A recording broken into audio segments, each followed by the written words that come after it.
ngayon namang umaga mga ka-RSP, makakasama natin ng isang fresh at talented na boses sa mundo ng OPM. At yan si Venice Rose Valderrama. Good morning at welcome dito sa Rise and Shine Pilipinas. Good morning din po. Ayun, ngayong umaga, no? Paano mo nasimulan yung pagkanta? Like, naisip mo ba na ito yung gusto kong gawin paglaki ko? Opo. Nagsimula po akong kumanta nung 3 years old po ako.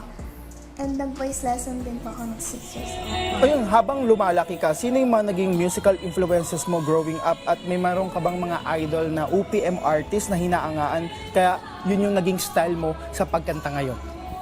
Si Sarah G po, Charis, and Lea Salonga po. Actually, kakanta po ako ng kanta po nila. Naku, mga beretera itong mga gusto mo So, sa pagpa-perform mo ngayon, ano yung pinaka-memorable na performance mo o through your journey ngayon? Yung kumanta po ako sa ibang bansa, international po. Kasi first time po namin makapunta po dun sa ibang bansa ni Mami. Anong bansa to?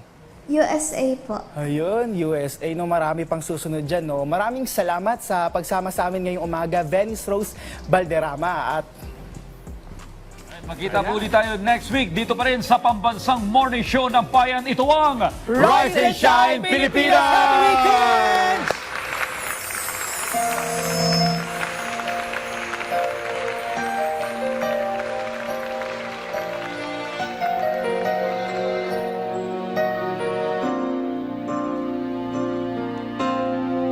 Tagalay mo sa bagis ng iyong paghayaw, ang pangako ng wala hanggang bukas.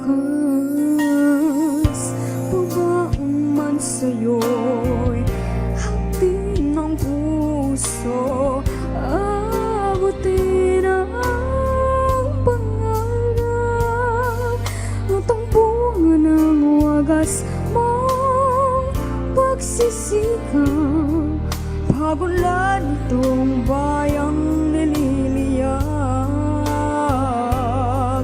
kapalit ng dalamhati paghihirap, bagangat ng kabuhayang manilag.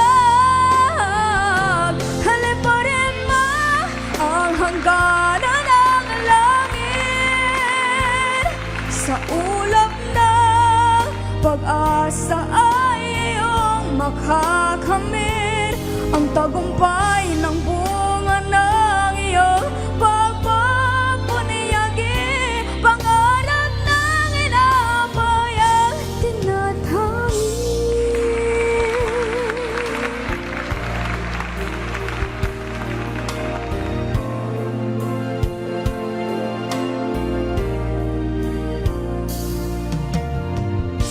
Babaong man sa'yo'y hapdi ng puso, abutin ang pangarap, tutularan ka ng sunod sa lalaki, kapuri-puri, pag-aalay ng lakas, nagpupugay sa makabahagong bayani, ang